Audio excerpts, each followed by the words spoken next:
Welcome into the CHGO Bears Podcast, your home for the most important Bears offseason in history. Let's make it dramatic. We don't even have to make it dramatic. It is dramatic. You are speaking the truth, my young son, Adam Hoge. It's very What? dramatic. Did you just call me your son? I am your daddy. We do have that soundbite. Hoge is my daddy. You are my daddy, but you're also my son. The amount of wisdom that I provide you on a daily basis is underrated and should be underlined more on this program. That was weird. Hey, if you're a CHGO diehard, got a lot for you, including my Bears Things newsletter out this morning on Caleb Williams.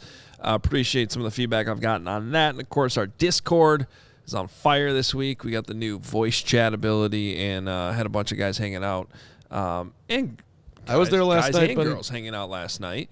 Dr. Bunny. Shout out to Dr. Bunny. She's a straight regular and knows more football than All probably of us combined. I don't know, 99.9% of football fans. Let's go with that. Also want to give a shout out to our new diehards this week. Diehards have been on fire.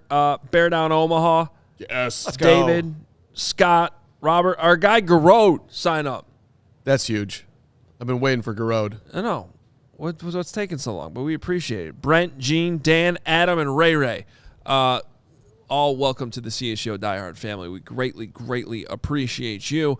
Yes, it's Adam, Hoge, and Mark Carman with you today on CHGO Bears. If you're wondering where Greg Rags Jr. is, well, you know, he apparently is unable to podcast because of this that you see on your screen. If you're watching on YouTube, he is missing. I'm not even going to call it a tooth. It's not a tooth. It's a crown. Guy lost a crown playing basketball and apparently is out for the year. I've never been. I'd like to hear the whistle, though, if there's a whistle. You know how that happens? Like yeah, to, when you have a little. Like to Job on Arrested Development.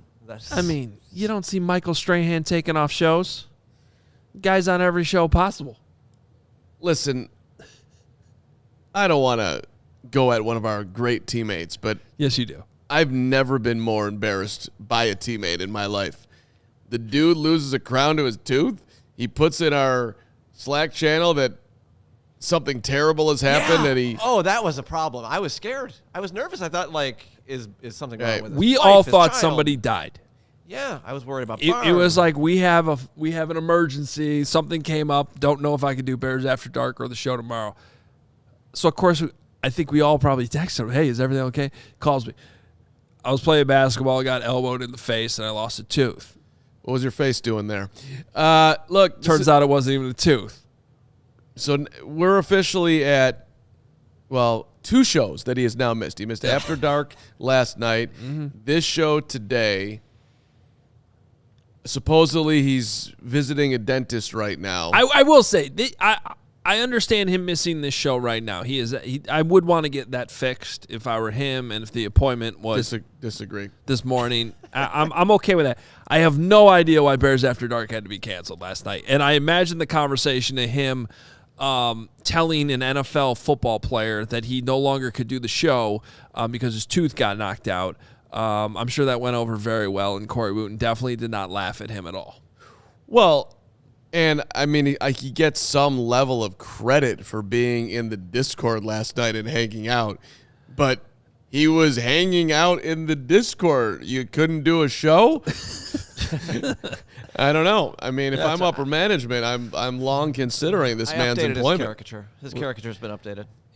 Yeah, this is big. We've updated. Can we make that the permanent one now? That is now. I don't care if it gets fixed or it's already fixed this morning. That is now his permanent. Oh, it's definitely been saved. Avatar on CHGO.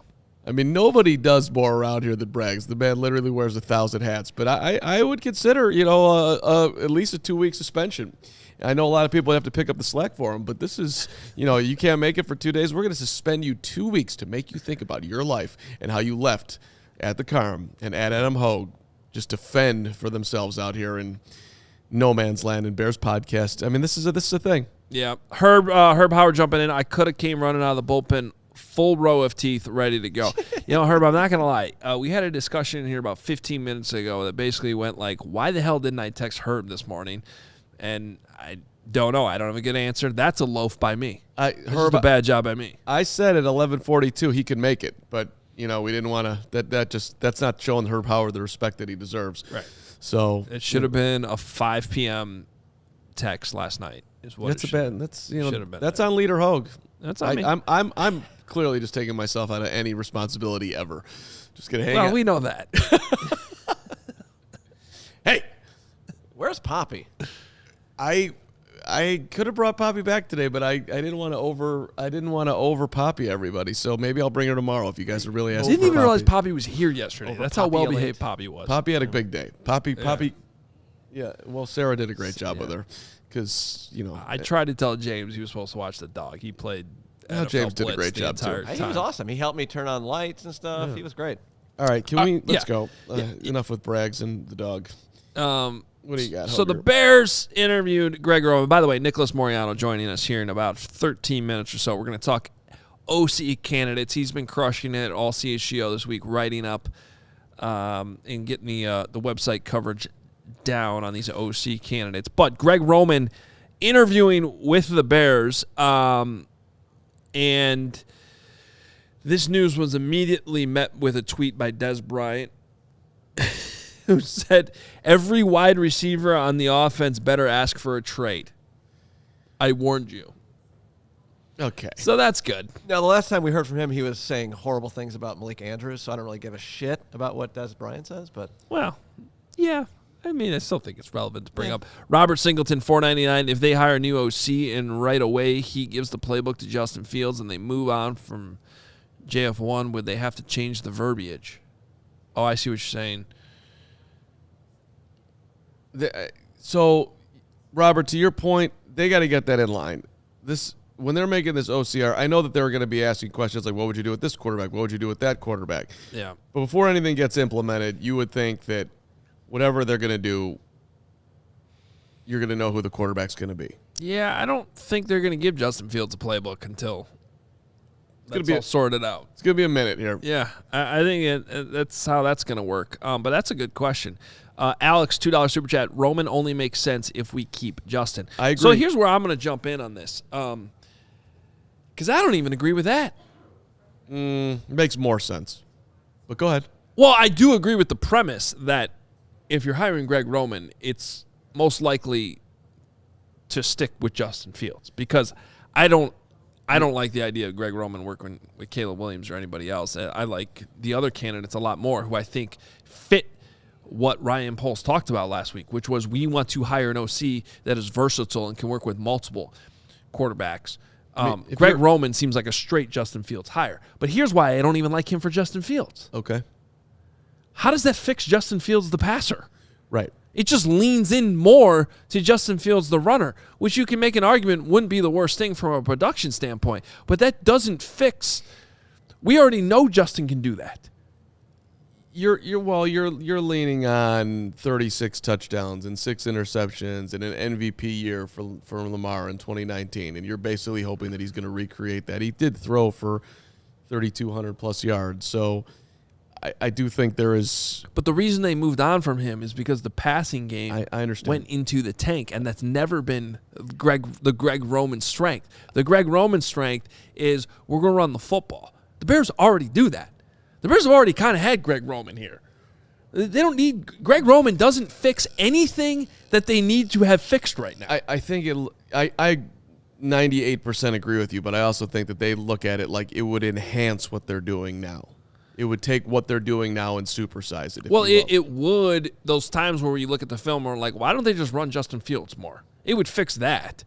But that doesn't fix what needs to be fixed with Justin Fields. Brandon Halford, $5. Greg Roman would be the most Bears thing ever. Matt Canada is available too. Let's go after all the fired terrible OCs on the open market. Wow. A lot of people are bringing up Lamar Jackson because Lamar Jackson, they got rid of Greg Roman. They hired Todd Monken. Better passer, more explosive in the passing game, MVP again. That's all fair. I also like to bring Alex Smith into this conversation. Now we're getting into an interesting zone. Go ahead. Because Greg Roman was Jim Harbaugh's OC in San Francisco, where they had Alex Smith. They moved on from Alex Smith to go to Colin Kaepernick to do more of the quarterback run game. It was great. It worked. But what happened to Alex Smith? Alex Smith goes to Kansas City, becomes a better passer. Right. So I don't like when I think of Alex Smith's career when he was at his best as a quarterback, it was once he got to Kansas City and got away from Greg Roman. So I don't like Greg Roman, especially if it's Caleb Williams, and I don't love the idea of Greg Roman, quote unquote, making Justin Fields better or fixing Justin Fields. I don't honestly. I don't like anything about the hire. Well, and I don't think they're going to hire him either. But I understand why they interviewed him. So that's my look. You have a list of 5. I think meeting with Greg made sense just for the sheer fact of what do you see that we're doing that you like, and what do you think that we could do better, considering that you had a quarterback who had a similar skill set. Where are we missing? What have we not done? Even as you're making your Justin Fields evaluation here, and just to even I don't. They're still doing that. I assume that they are deciding whether or not to move forward. So just having that conversation, I think, is worthwhile. But then you look at the rest of the names, the Clint Kubiaks, the Shane Waldrons, and I got to tell you, Greg Olson's an interesting name to me. If you look at, he has taken some really questionable quarterbacks, and they have had great seasons with him. So he's not my favorite on the list, but I don't think they're wrong to talk to him. That's my take. Okay. Hardcore Carm. Greg Roman, it's fine to talk to him. Don't hire him. Well, I think talking to as many candidates as possible and hearing their ideas. I mean, if nothing else, maybe you just take Greg Roman's ideas for Justin Fields, the runner, and then stealth polls, man, king polls. Yeah. Let's see what you say. This is totally up your alley, man. You should know what's up. And that's what Alex is saying here. Alex Ammerling, $2 super chat. Honestly, I think Roman is a due diligence thing. I hope so, and I think that's probably the case. Yeah. Do you have a favorite right now? I think it's probably Shane Waldron. Okay. Like the lineage, like the tree. You love the McVay part of it. You like the Belichick like part the of it. play calling experience. I think the reason why I give him a slight nod over Clint Kubiak is just because he has more play calling experience. Matt W. here, $4.99 super chat. Shane Waldron is the best candidate for the Bears. He checks off all the boxes. Experienced play caller, McVay tree, excellent quarterbacks coach. So it's that experience factor that really sells me. I really like the idea of Clint Kubiak too. The only thing I balk at just a tiny bit is he only did call plays in 1 year in Minnesota. But we're seeing these Shanahan guys. Yep. Like, he went to the school of Shanahan for a year here in San Francisco, and they're still in the playoffs. And, he can take his experience calling plays, go see what Kyle Shanahan's doing for a year. That's a hell of an internship, a paid internship, paid well internship, and come back now to Chicago, perhaps with Caleb Williams throwing the ball. So to me, it's like 1A, 1B there between Waldron and Clint Kubiak. I like those. I like both of those hires if that's on the table. So, look, I'm looking for somebody who took young quarterbacks, right? And Kubiak gets a ton of credit for what he's done with Brock Purdy. How much of that is completely deserved, I don't know. And this is, I'm sure, I'm not saying it isn't, but I would just, the sample size is not as large, and that's fine. Young guy coming in here, you're making a big bet that this guy's the next big thing, and maybe he's your, at some point he could potentially be your head coach if we're getting it all down the road here.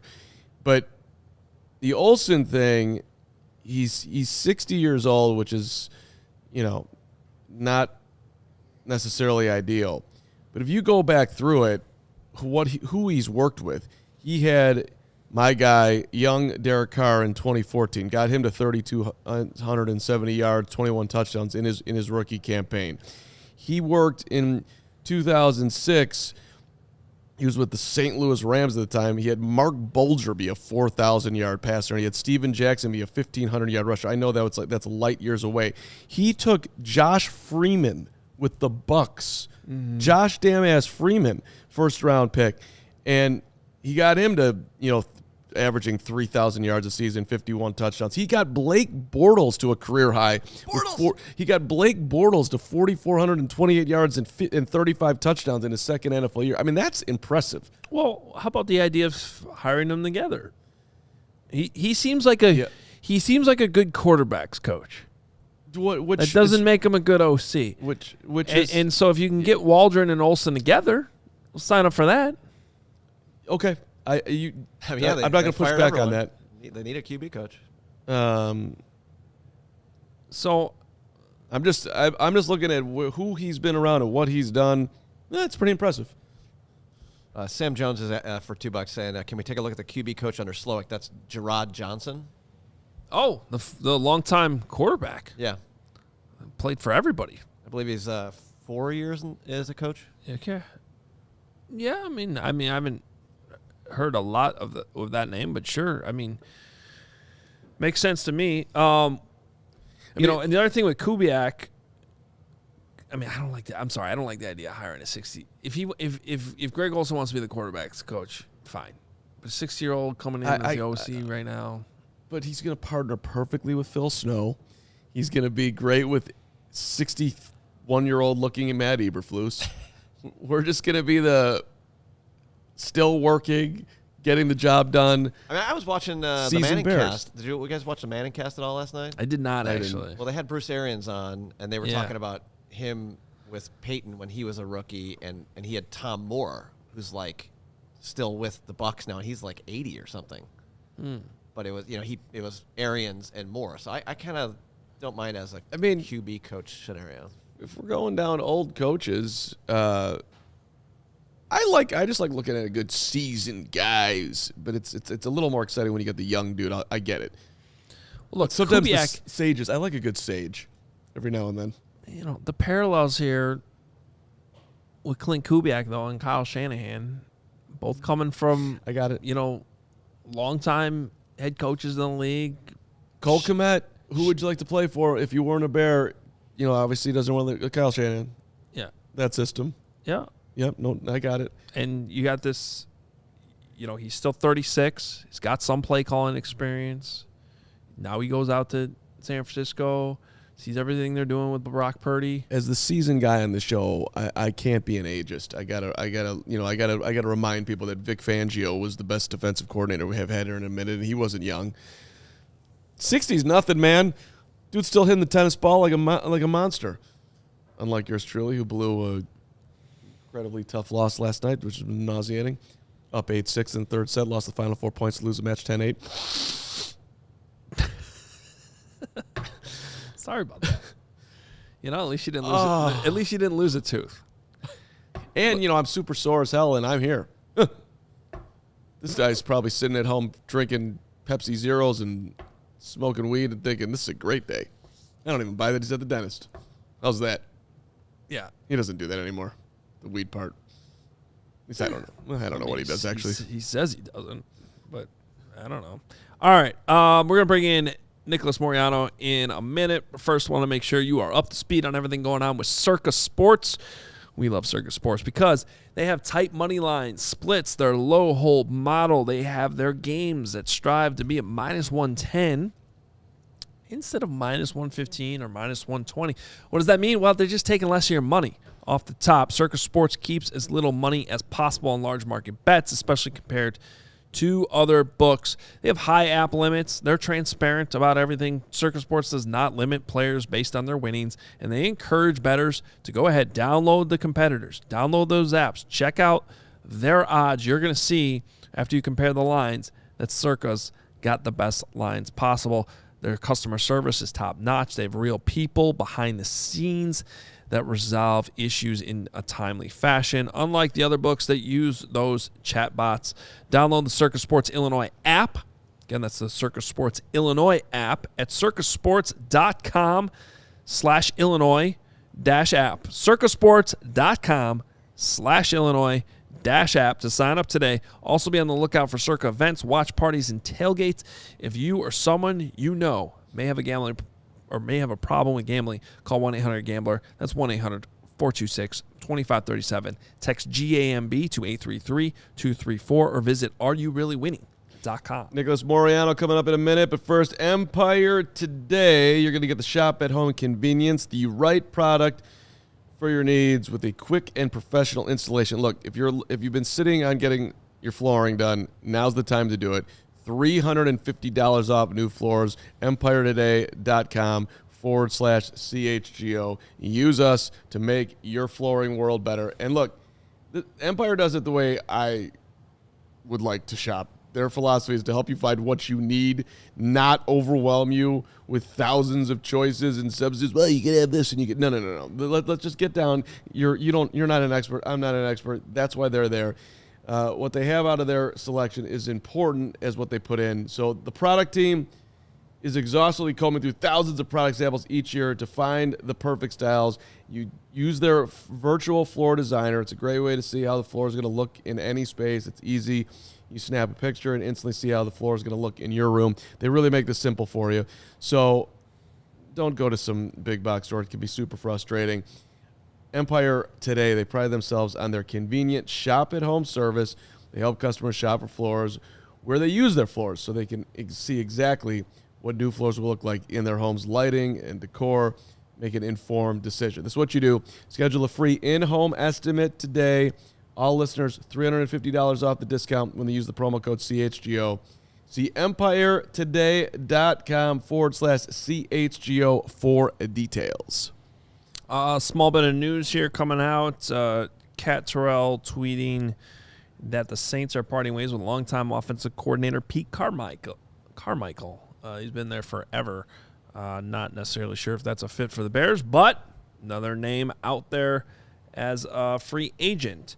Time now for us to bring in Nicholas Moriano, who's been working hard behind the scenes on some of these OC candidates. You can follow him on Twitter at Nicholas Moriano. You can read him at ALLCITY.com, and he has a story up right now on Shane Waldron, the Seahawks OC. Looked at some plays that might be relevant to the Bears. Nick, what did you learn in your research on Shane Waldron?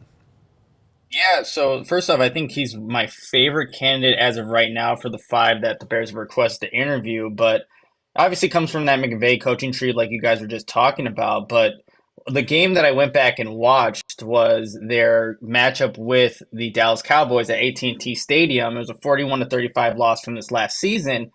But in that game, I just really liked how Shane Waldron utilized all of the playmakers available. Obviously, they have DK Metcalf, Jackson Smith and Jigba, Tyler Lockett. And throughout the entirety of that game, all those guys were at one point the first read on a specific play. And you saw Geno Smith just distributing the football to any one of those guys at any given moment. So I think when you're looking at what Shane Waldron could bring if he was the Bears OC, you're going to get a guy that's not really synced into only using one guy in his offense. He can use multiple guys if he has them, uses motion to set guys up, just giving advantages to his offensive players. And I think if Luke Getsy did more of that more consistently, he'd still be here, but he clearly didn't. So that's what I really liked about Shane Waldron. But like you just said, Adam, you can go read more about that at allchgo.com. But he definitely is a guy that if you give him weapons, he's going to find the best way to maximize the talent that he has around him. Nick, what was your reasoning in picking the Cowboys game? It was just their best offensive performance against a really good defense. So just kind of looking back at all of the games that the Seahawks have played under Geno Smith, they just put up they put up 35 points and were in a shootout consistently against a good defense. And we also saw that type of offensive scheme plan, or that offensive scheme, obviously what Waldron comes from McVay, and you see what Matt LaFleur also comes from, and that type of offense, like it puts up points, and it did so against the Dallas Cowboys. So it's just a good indication of what it could look like when it's maximized to its full potential. it's always interesting to see how some of these coaching things play out. So you're saying Shane Waldron out-coached Dan Quinn.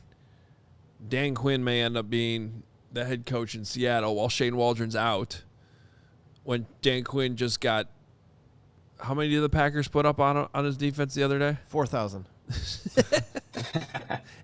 And Mike McCarthy, who was the head coach over Dan Quinn, might be out there while his DC gets hired somewhere else. It's wild. It's a wild world out there. You got to have friends, baby. The network's going to spin. Where are you going to land? Yeah. Jason Stevens, $5 super chat. Would it make sense for Poles to consider hiring an OC who has a head coach interim qualities in case Flus flops at the beginning of 2024? Then you can pivot quickly. Nick just froze twice. The first one was him just in a peaceful yoga-like stance, yoga-like space, I should say. That was adorable. Now he's back. Okay. Sorry. Continue on, Ho. Go ahead. Yeah, I don't know what. Thanks for answering the question there, Carm. Maybe Nick can answer. Yeah, I don't know. Nick, do you have a thought on that? Yeah, so I was, when I was looking at potential, before all these names came out, that was something I was considering. But I mean, you're doing that in the worst case scenario, right? And I don't know if the Bears are necessarily thinking along those lines when they're looking to hire these offense coordinators. Oh, in case Matt Eberflus shits the bag, so to speak, we have this guy who can come up and take over. So yeah, I mean, I guess it's a plus, but I don't know if they're really thinking that way. Yeah, I mean, I don't think Flus is going anywhere. That too. That's it clearly isn't the plan. Yeah, it's like if you're thinking that way already, you should have fired him last week. Yes, even if it would have been uncomfortable. Yeah. Hey Nick, you went through a bunch of plays here. How creative would you say they were as far as using different personnel? Yeah, I mean, you saw everything. Obviously, there's going to be a lot of 11 personnel. That's what everyone in the NFL runs. But one of his most creative plays was when he came out after the Cowboys had a turnover on downs. The first play he comes out with is 13 personnel, 3 tight ends on first down. You're thinking as a defense, they're about to run the ball down their throat. First play, it's a pass to Noah Fant and a nice overroute for a 25-yard gain. So you're seeing the way that Shane Waldron's thinking. Even though he has DK Metcalf, Tyler Lockett, Jackson Smith, and Jigba, he just went in 13 personnel and passes to Noah Fant on a 1st and 10 play. So there is some variation, and there are a couple of plays where they had some 2x2 sets and even 3x1 where you had a stacked alignment. So Jackson Smith and Jigba was on the line of scrimmage. Behind him was Tyler Lockett, and then right behind him was one of the tight ends. So you're just presenting different ways that the defense just has to think about things. So just the more and more I watched that game specifically, the more I was thinking about, if you have DJ Moore, let's say you add Marvin Harrison Jr., like I could see how you can put those guys on the same side of the field and utilize and maximize their talents. Yeah, and obviously the Geno Smith part of this I do think is relevant to Justin Fields. I mean, you don't want it to get to the point with Justin Fields where he's got to have a resurgence that late like it's happened with Geno Smith. But you do okay, if you're going down that path, here's a coach that did do this with Geno Smith. And if you're not going down that path with a young rookie quarterback, I think you like what Shane Waldron could potentially do there as well with one of these rookies. So, hey, really good piece with Nick here on these plays. There's actually, you can click through them and watch these plays. We can't show them here on the YouTube show, so go check them out at allchgo.com, and you'll get more there. Nick, as you look at some of these other candidates besides Shane Waldron, who really stands out to you? Yeah, so I'm really on the fence about Greg Roman. I don't know if I like the possibility of what he can do, but also you were talking about, Adam, like if the Bears were to go this route and getting a guy like Greg Roman, he's going to play to the strengths of Justin Fields and utilize his legs. And he had an interview with the 33rd team, and he said you got to tap into your player's strengths. So I think he would do that with Justin Fields. It's just how much has he learned from being away from the game for this past season and taking zoomed out approach of the NFL that he can really show that he's learned how to adapt and be just a better passing game coordinator in a sense, because that's where his faults lie. Because I think you're going to get a good rushing offense. But the Bears, like you were mentioning, Adam, they're good at that. And the reason why ultimately the Ravens and Greg Roman parted ways is that, and I'll just quote Jamison Hensley, who covers the Ravens for ESPN. He said, Roman's downfall was the inability to put together a passing game to complement a record-setting run game and his questionable play calling in the red zone. Haven't we ever seen that with Luke Getsy and this Bears offense for the past couple of seasons? So I think you're going to see an efficient Justin Fields, but unless he really takes that next step as a just a guy that can develop passing plays and really complement the run game, then I don't know what's the ceiling of this Bears offense then?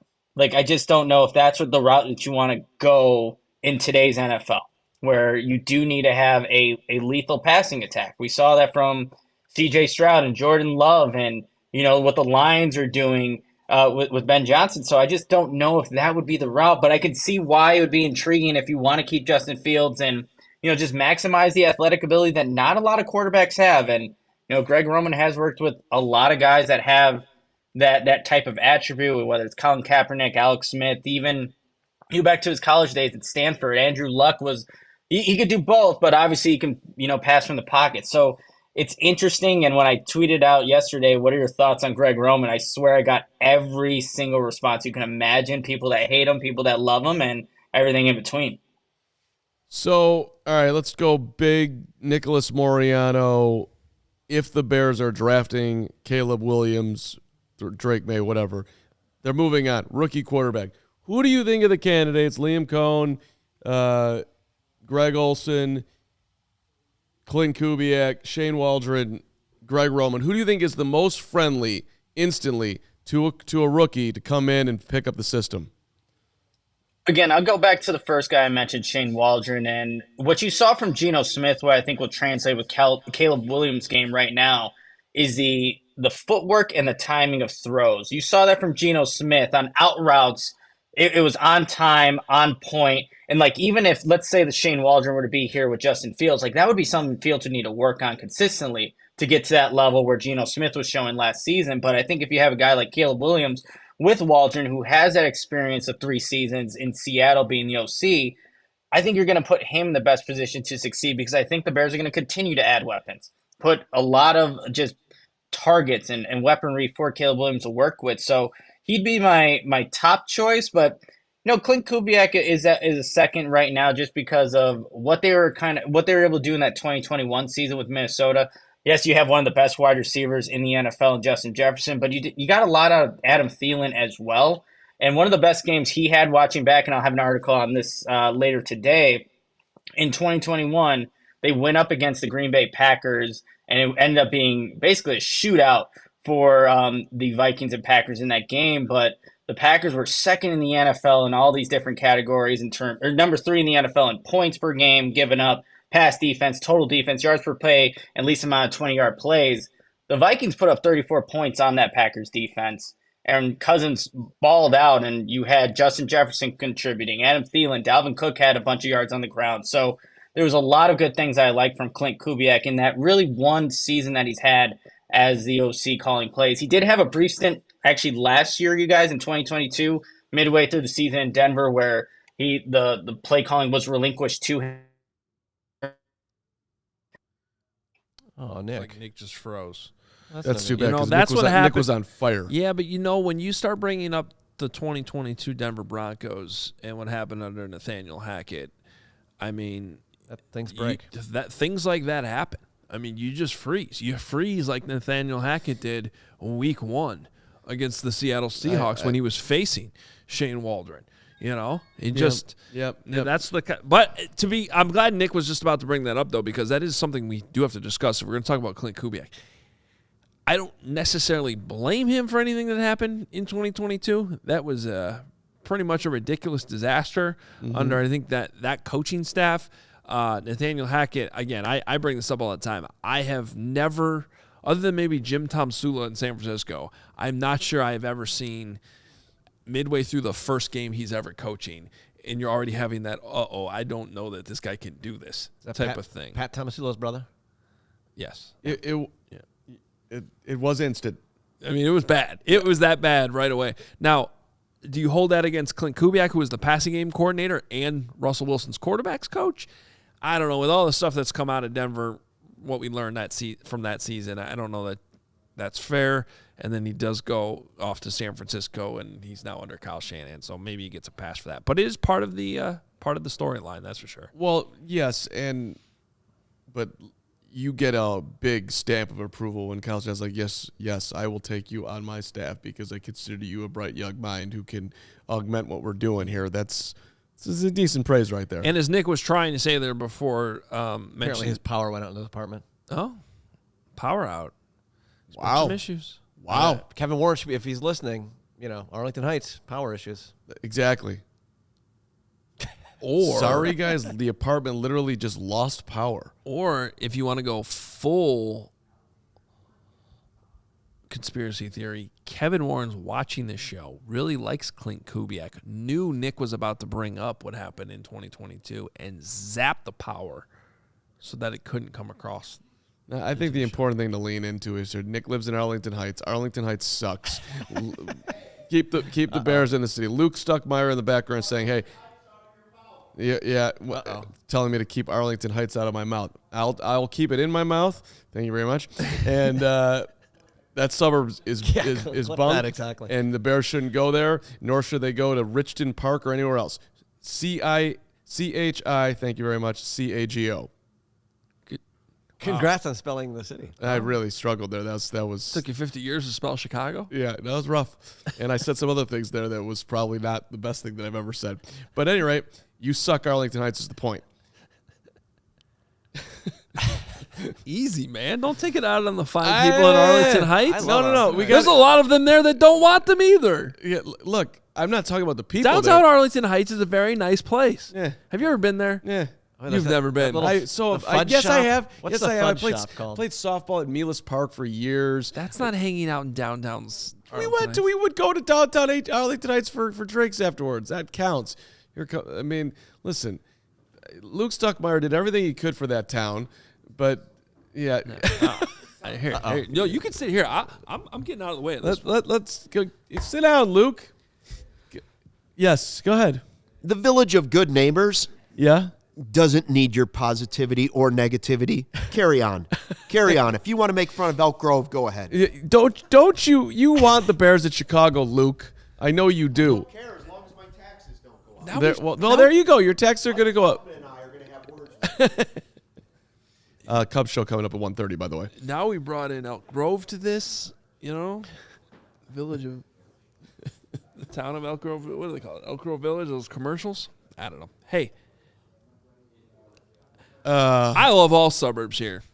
Here comes the Chicago media. Hoge the leader now. I love everyone. Everything's great. No.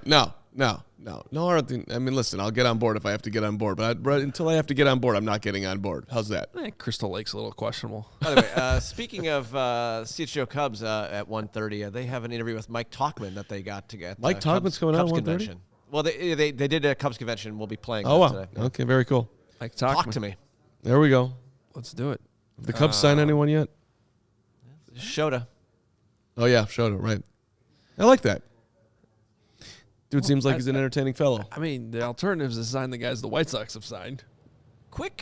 Who are those guys? Yeah, don't know. They played for the They're all Royals. former Royals. Quick note about Greg Roman. Here's my one question with him, and maybe this is just me, but if you look on screen in 2020, his goatee was a little salt and peppery white.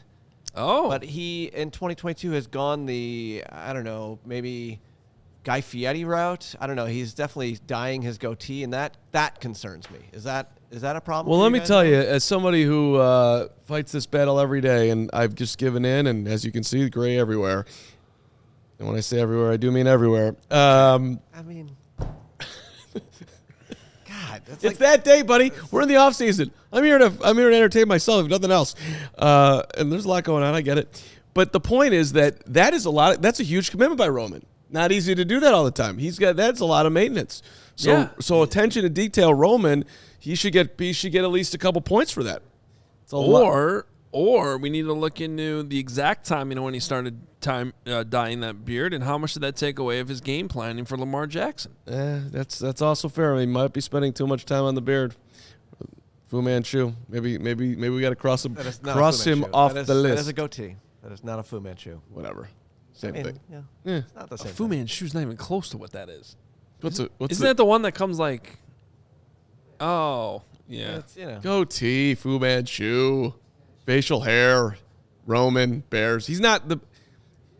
Please don't talk about your gray hairs Yeah. ever again. Okay, let me ask you this: if you had to bet right now, Hoge, as I get the show back on track, You're getting it back. that I on might have track. taken it off track. If you had to bet right now, when and who do the Bears hire? Well, I'm gonna have to give you two answers, because if it's Waldron, I don't know. Maybe by the end of the week. You think it's that soon? I mean, Okay. why wouldn't it be if that's the direction you're gonna go? Yeah. Obviously, if you want Clint Kubiak, you gotta wait till their season's over, and that could be a month. Well, here comes Green Bay. You know. Yeah. No. Okay. Okay. So basically, you're saying if it drags out, you would be putting heavy money on Clint Kubiak, and if you hear something this week, you're betting on Shane Waldron. I heard that right? Well, right. I mean, if you get an announcement this week, it's not Clint Kubiak. Right. I got it. You know. So But if it starts dragging out, you could almost make make a realistic argument that Kubiak is the favorite. the Duke $20 here saying, I honestly just don't care anymore. Take Caleb, take the picks, pick who you want on OC, but whatever Poles does, get it right. I'm done being patient. Win the division 2024, or I'm lighting a bag of poop on his porch on fire, going the old Mighty Ducks route. It's a legitimate threat by the Duke that I'm sure he doesn't fully mean, but hey, the Duke is speaking for many. Impatience is a part of the fandom right now, but Okay. it's better. That to sounded like the Duke was turning on Justin Fields a little bit, is what I heard. which was a He hoax. just said, Yeah, just win, baby. You did a little bit of Raiders there, the Duke. last week it was want Justin Fields no matter what. Now, Slim Tony turned on him. no. I mean, did Slim you? Tony, wow, $2. Justin is Terrell Pryor 2.0. That is. Whoa. I don't like that. Didn't Terrell Pryor get moved to receiver? Yeah. Listen, Caleb Williams, did that Instagram post do anything for you? It was a very well written Instagram post. What I thought was perhaps more relevant was how Ian Rappaport phrased his tweet That he's willing when to he go broke anywhere? the news. Yeah, that he was like, and he's willing to hit the ground running wherever he's. What was the exact wording? Wherever he's drafted. That seemed important. Yeah. I mean, I just loved when he went with there. I still have a lot to learn. I'm ready to do whatever it takes. As a kid, I said, this is what I was going to do for the rest of my life, but I didn't work this hard just to reach this point. I will continue my journey to make the little kid proud of the man I will be for many years to come. I'm excited for the future. I'm officially declaring for the NFL draft. If we all live to make our little kid proud, as we get into some better help little categories here, that is a dude.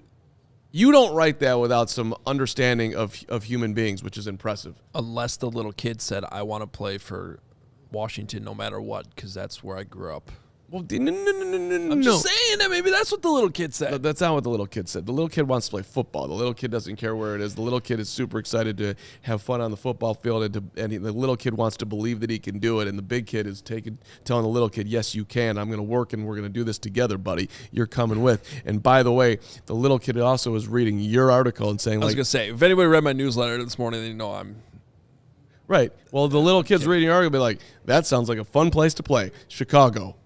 Home of the greatest athlete to ever play any sport, greatest sports fans, despite what some of the media are trying to do to those sports fans this week. This is where he belongs here, man. This is it. It's lining up. What I liked most about what he announced on Instagram was him channeling the Mamba mentality and Kobe Bryant. I love that mentality, too. I mean, with a little video of Kobe in there.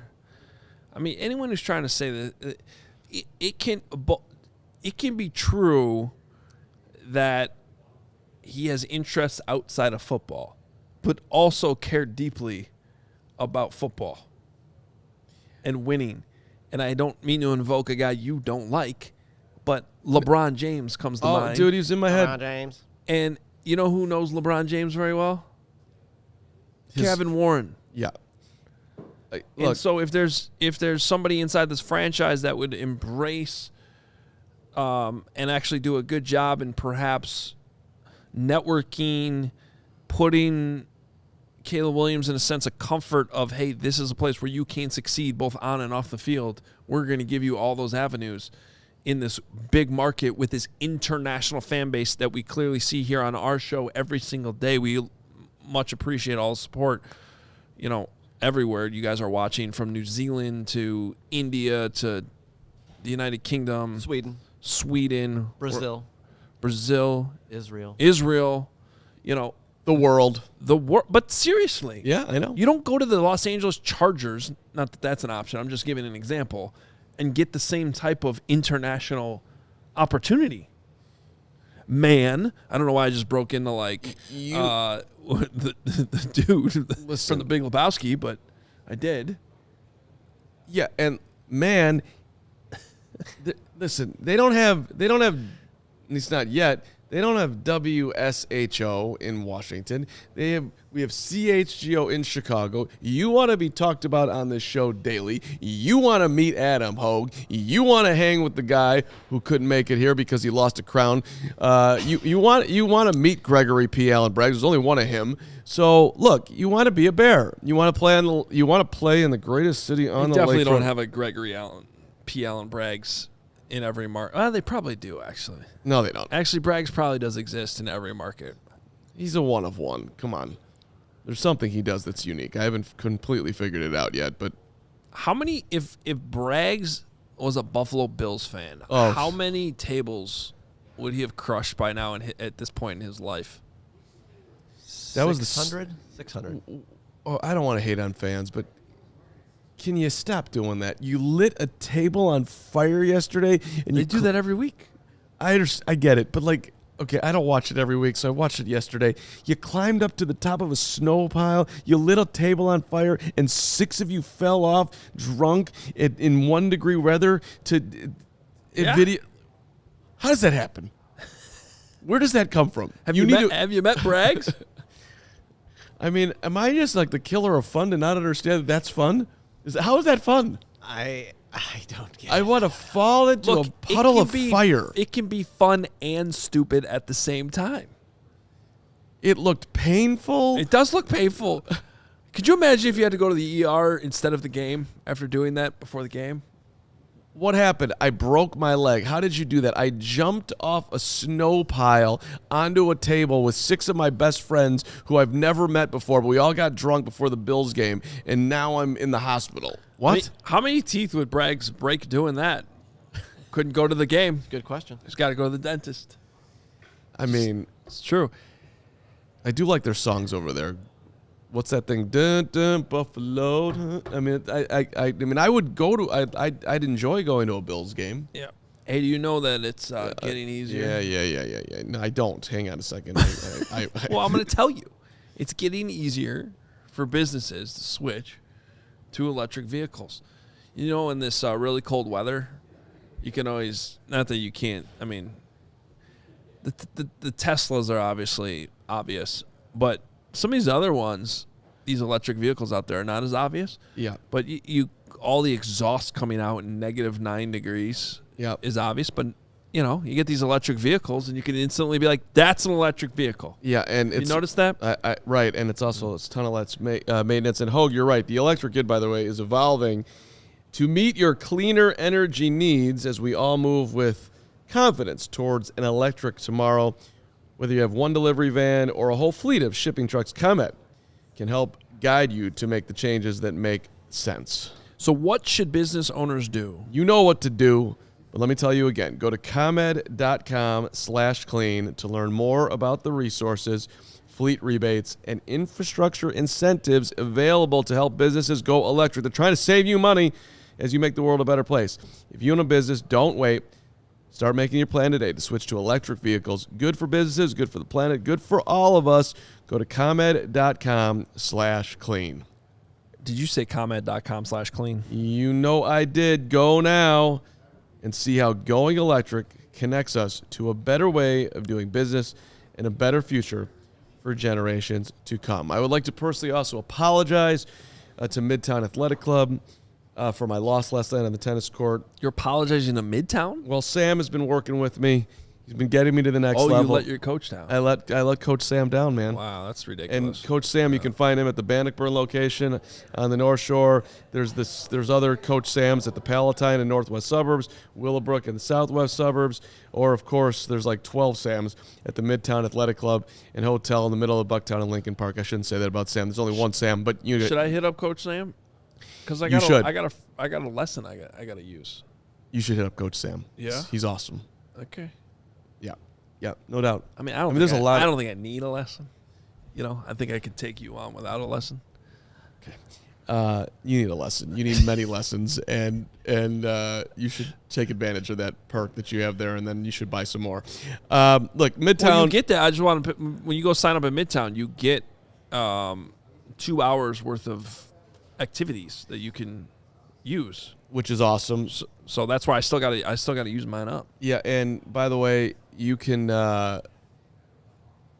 spend 8 hours in their steam, in their sauna, having lunch. It's truly. I wouldn't recommend 8 hours in the sauna. It's a country club with all the juju that you need: group exercise, cross training, spin, boxing, My yoga. Apex class. Yes, Hoge's Apex class, indoor pools, outdoor pools, hot tubs. Just come on. Let's be friends and let's hang out and let's head over to midtown.com. Midtown.com/CHGO. Find out more. Tour the Midtown Athletic Club nearest you. Again, though, that's midtown.com/CHGO. Midtown.com/CHGO. And you go there. Yo. That's and you get the, That hooks us up. Yes. All right. Let's get to some supers to take us home here. First one from Total Malarkey was, I believe, when we were talking about Braggs and his potential lisp with the tooth missing. So I think you have to read it that way. How about that, Jordan Love? The only problem with that super chat total is that it needs to be about 1,400 more words, and then and then we'd be in the spirit of Gregory P. Allen. Yeah. Isaac Siegel, $5. Cap and Jay Hood played a clip of Braggs and Baldy today and shouted out CHGO today. Moving on up. Wow, that's awesome that they did that. We appreciate it. Appreciate it. Wonder what. Now I'm trying to think of what it would have been. I think it was the one about Baldy working with Caleb when he was 17, maybe. I feel like Braggs just reposted that, sort of brought that back makes to sense. light. There's a video going around last night of them watching film together when he was 17 years old. Yeah, I was very annoyed by that video because the audio was off. And I was like, Okay. come on, QB Collective, what are you doing? We've got Baldy tomorrow, and we can have Baldy lean into Caleb one more time or another time. Probably we'll be doing this a lot before April 25th. Yeah, we do a Baldy on tomorrow's show right off the top at noon. $5 here from Parker. What is your guys' dream off season with everything? Oof. Wow. Oof. That's a tough one right there, Parker, because there's so many open-ended options. question. I'd like a vacation. I like the concept of Caleb and Marvin both coming here. That would, that's a pretty good dream scenario. I mean, you're gonna have to pay up to do that, but if you're talking about winning the offseason, that would do something. I mean, that is a dream. I could live with Roma Dunze though Sure. at number 9. Yeah. Yeah. I mean, if you MHJ, come on. Yeah, but you have to pay for that. Yeah, it's fine. Okay. A lot of it's future fine. assets. Now we're giving up draft capital like it's free money again, like the last GM. One of the notes that I came across today, Hoger, along those lines, which I thought was interesting as I pull it up here. Over the last 25 drafts, all right, it's a significant sample size. the first non-quarterbacks taken. Yeah. All right, 25 drafts. The first non-quarterbacks. So the best player off the board that wasn't a quarterback that was deemed that. Oh, I remember doing this last year before the draft. 66 Pro Bowls. Yeah. Yeah. I mean, that player, you're taking a big swing, big guess, big hope on the QB. Yeah. But the next guy that goes, that's not a QB, you pretty much know. Yeah. I did this. I remember doing this before the draft last year. I didn't go 25 years back, but I pretty much I think I looked at the last 10 drafts or something, and 9 of the 10 guys were all pros. Whoever the first non-QB is almost always a hit. It's the most sure thing you can get in a thing that's definitely not a sure science. Right, which is why, and by the way, the Cardinals last year trading up for Will Anderson, who's not on that list yet, but he's going to be. So, I don't know. Is it worth it for the Bears to pay a bunch to trade up to take that guy and Marvin Harrison Jr.? Maybe it is. Right, so you're saying get the best of both worlds, where you can draft your quarterback but also get that. This is the Houston Texans example. They got their quarterback, and then they still managed to get the top non-QB, which is almost guaranteeing yourself a victory. And then, as it turns out, oh, by the way, the quarterback they landed might be amazing forever. Well, I think the dream scenario is you trade Justin, you get better value than a lot of people think you're going to get. Mel Kiper said the Falcons. You get Mel Kiper value for him. Okay, so let me say it like that then. And you take the Justin pick and your 9, and you go up and you get Marvin. That's free money. That feels free to me. Ryan Poles comes out of the draft with Caleb Williams and Marvin Harrison Jr., even that guy over there will be totally on board. I don't care who you are, the biggest Justin Fields fan. That Justin Fields' dad will be ecstatic with that. I get it. Hey, my son's going to ball out in Atlanta. Screw you, Chicago, but I get what you're doing. How about Belichick and Justin in Atlanta? You like that? I do like that. I think that would be whoever Bill would bring in. I bet Justin would like that. I don't know. Bill, We'll hire Matt Patricia as his OC. Oh, that's a problem. And then they'll be cooking. Can you imagine what Belichick is doing? By the way, that was a cool thing that Hoge retweeted about Belichick that I did not know. People who have been reaching out for jobs over the years to try to work for the Patriots, they get a beautiful letter from Bill Belichick that he signs, and he's encouraging them to continue to pursue their dreams to get into the NFL. And that was super cool by Big Bill. Yeah, well, let's give... that was our guy, Zach Stevens. That was Zach Stevens. Oh, that was... DNVR's Zach Stevens, his actual letter. How cool is that? That was on SportsCenter today from Zach.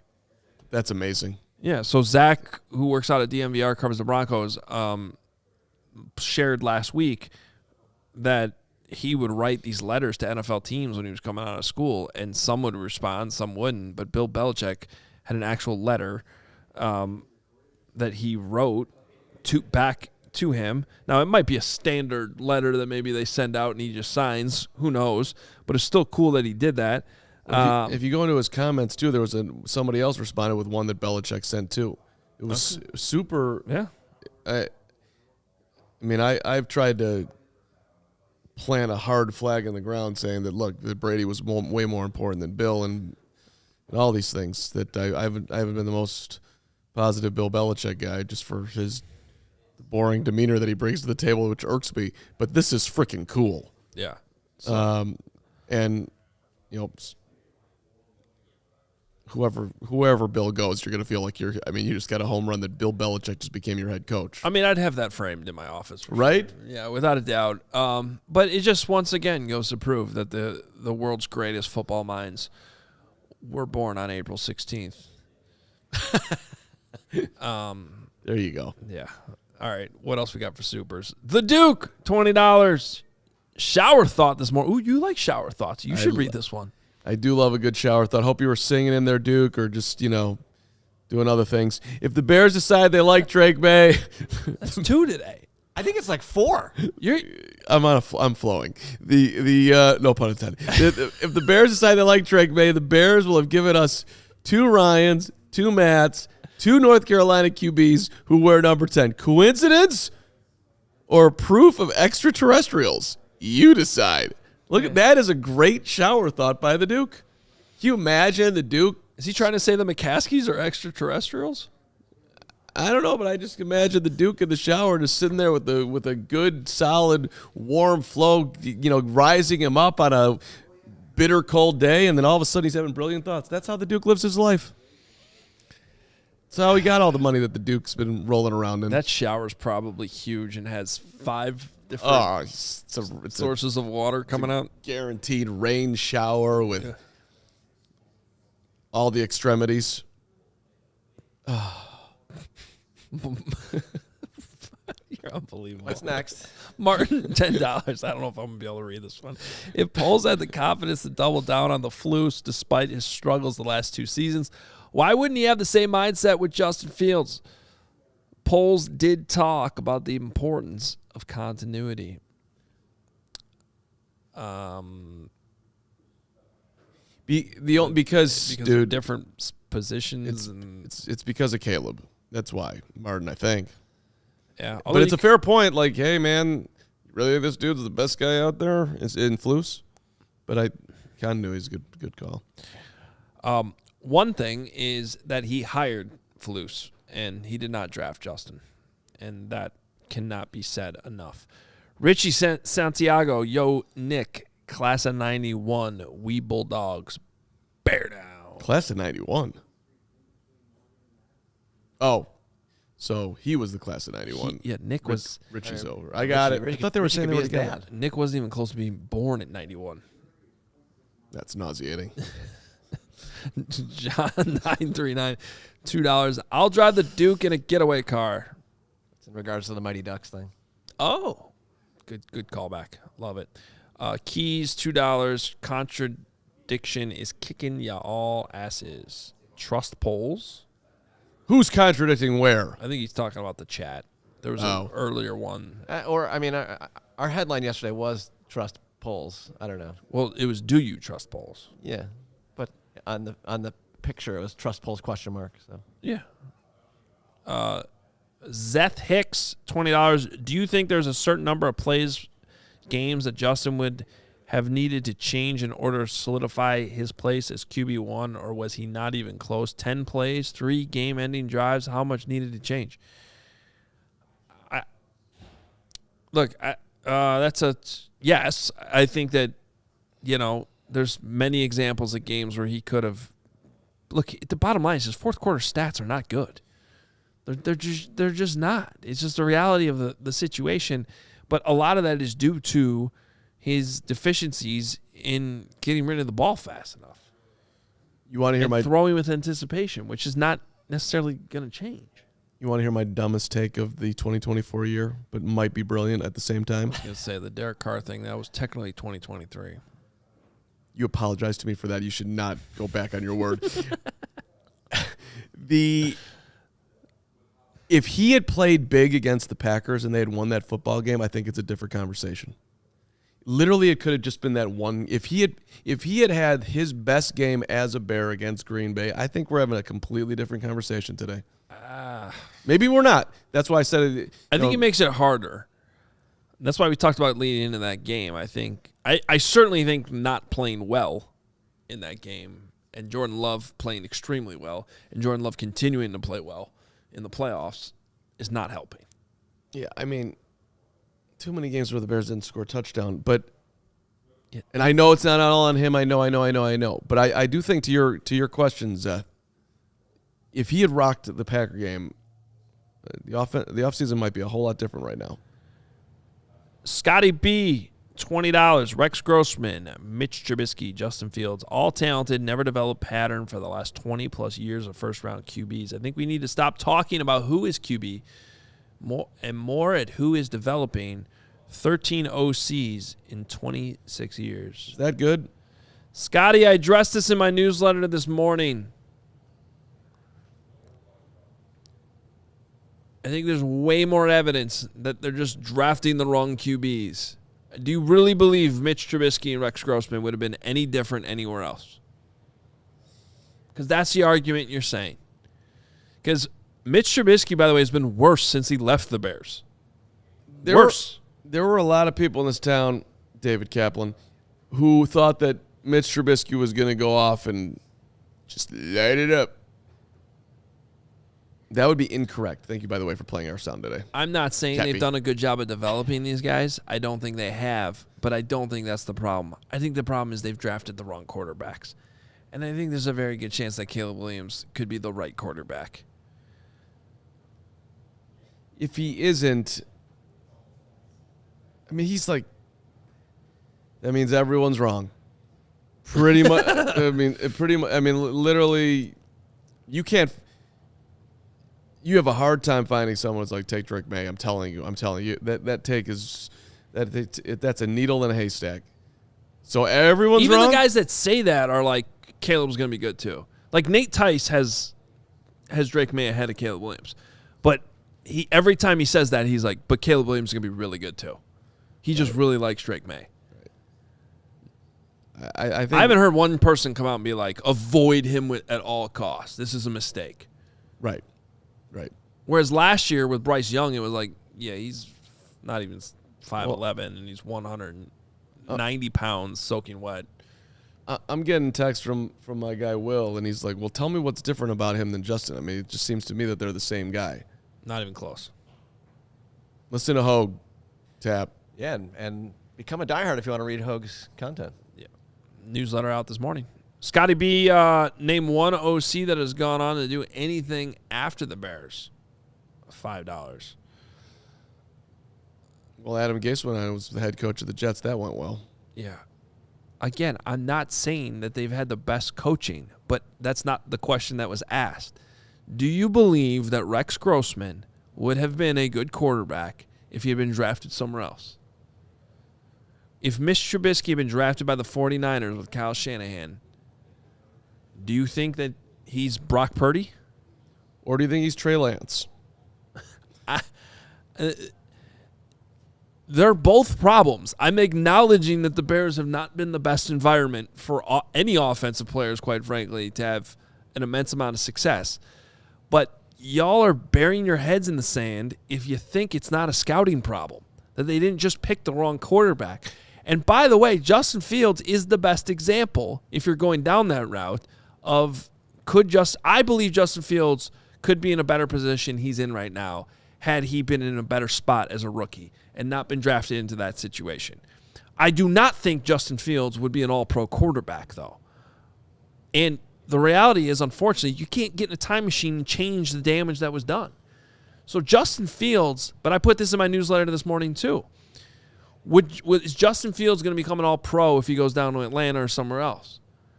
I think Justin Fields will continue to be a solid starting quarterback who is very fun to watch, which is what he already is here. I think he will continue to be that wherever he ends up. And that could be an upgrade in a lot of places, including Atlanta, including New England, including, the Raiders. There's a lot of different places where he would be an upgrade. But the difference is the Bears have access to something none of those teams do, and that's Caleb Williams. And I don't understand how this doesn't make sense to people. Well, I think it makes sense. I just think that they have an emotional attachment to Justin, which I get. I get it too. He's adorable. But that's not what we're arguing. Yeah. We're trying to go into a time machine and making arguments that Mitch Trubisky would have been better elsewhere. Like, no. Right. I love the one, if Mitch Trubisky goes to the Chiefs, would he have been better? And we saw that. Matt Nagy was his coach here. Yeah, we also see Nagy making the Chiefs worse, too. So. Come on, guys. But not completely ruining Patrick Mahomes either. So, Andrew Meyer, $5. CHGO has its franchise super chatter in the Duke.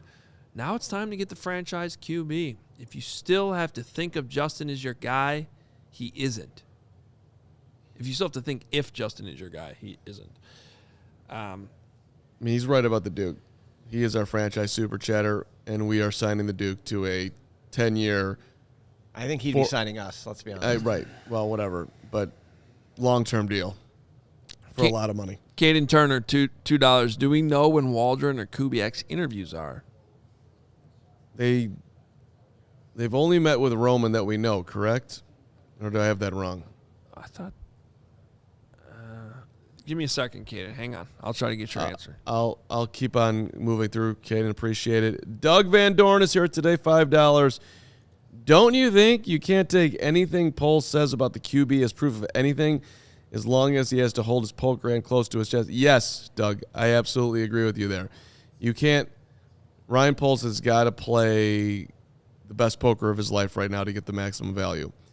But I would also say that, like, even if he plays that great poker, that doesn't necessarily mean you're going to get a ton more for Justin and or the number one pick. I think people are going to establish their values, but he does have to do that. Yeah. By the way, I just want to make sure I have this right. No, the Bears have already done 5 OC interviews. Oh. They've already interviewed Waldron. They already late. interviewed Kubiak. They already interviewed Greg Olson. They already interviewed Liam Cohen. And they already interviewed now Greg Groman. Groman? Yeah. There you go. Doug Van Dorn, 5. Wait, did you already do that one? Yep. I did. Well, I was looking that up. Sorry. Next one. Keep going. I'm going to get that last one. Alexandri Faripas, $5. I don't think his name is Fartypas. I said Faripas. For Faripas? Alexander, next time you say anything to us, let us know. Thank you, boys, for an awesome season coverage. Excited for the offseason. P.S. The producers are fantastic. Yeah. Great effing job by them. Law, you're awesome. Thanks, Thank you. Alexandra from Portugal. That's good looking out Sure, there. that's not your burner account. No. Faripas. I've seen him. He's definitely a diehard. He rules. All right. We got a super chat from Peter A. Or we can go to the other guy. Whatever you want to do. Let's go to Peter A. Let's see what Peter A. If maybe he might have think sent it's- something. I don't know. Let me check. Hold on. Good job, Carm. Well, he's in there. I mean, it gave me a way to get away from. Okay, so let's go with. He's got a bunch of chats here Here, today. let's go with this one. Okay. Peter A. For those that say QB1 has the tools, you are right. However, you need to be able to use the tools. I have a ton of tools in my garage, but it doesn't make me a mechanic or a carpenter. That's a good point. It's an excellent point, and I relate to that, Peter A. I have no idea how to do anything. It's I have a pathetic. tennis racket. I'm not a tennis player. Yeah. Look, but Justin knows how to use his tools. He just could use them a little bit better. And to Hoge's, I agree with Hoge. Justin's not going to go anywhere and stink. He's going to go. And be exactly what he's been, and he'll get better over time too. So there's going to be moments where he's going to be highly successful, and it's going to feel a little bit wonky that he's doing that. I think that's pretty much a guarantee. Total Malarkey, $5. It was a Cowboys joke, y'all. How about them Cowboys? Jordan Love.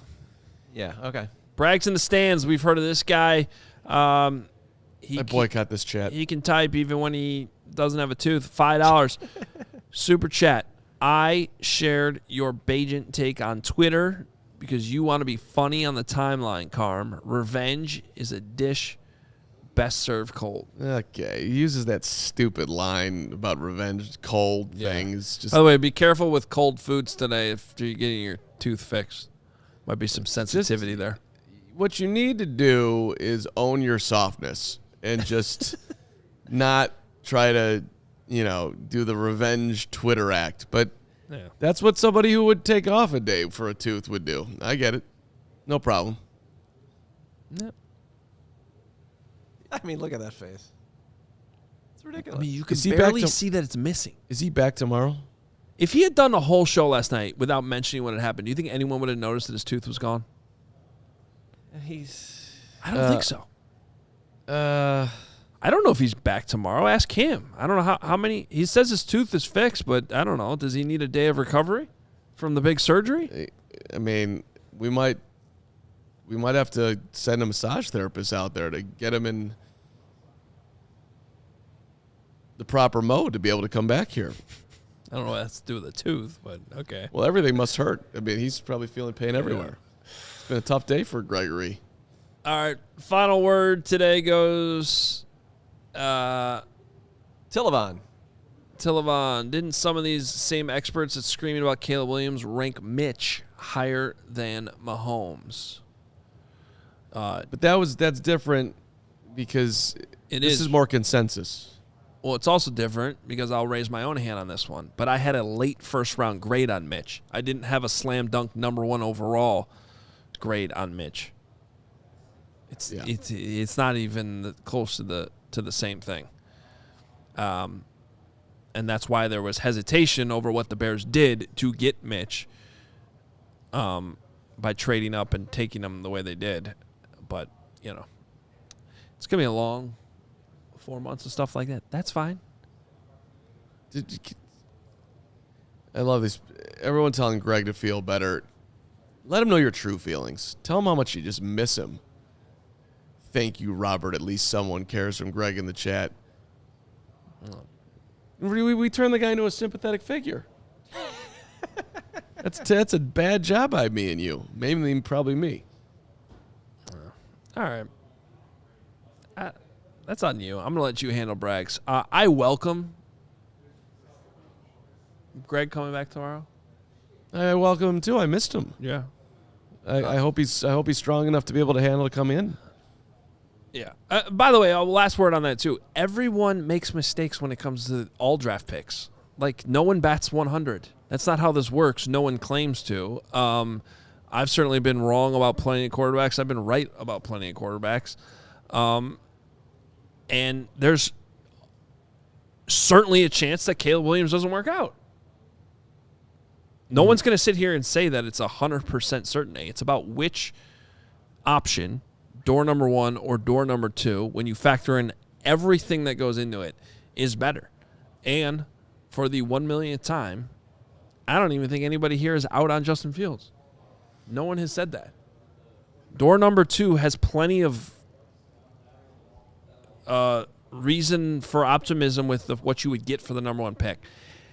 And also, I'm certainly not going to sit here and repeat that little diatribe every single day. Maybe once a week, though. Yeah, once a week's good. Maybe once a week. So that's this week's. Yeah. Look, trust in polls and logical guess as to what he's going to do.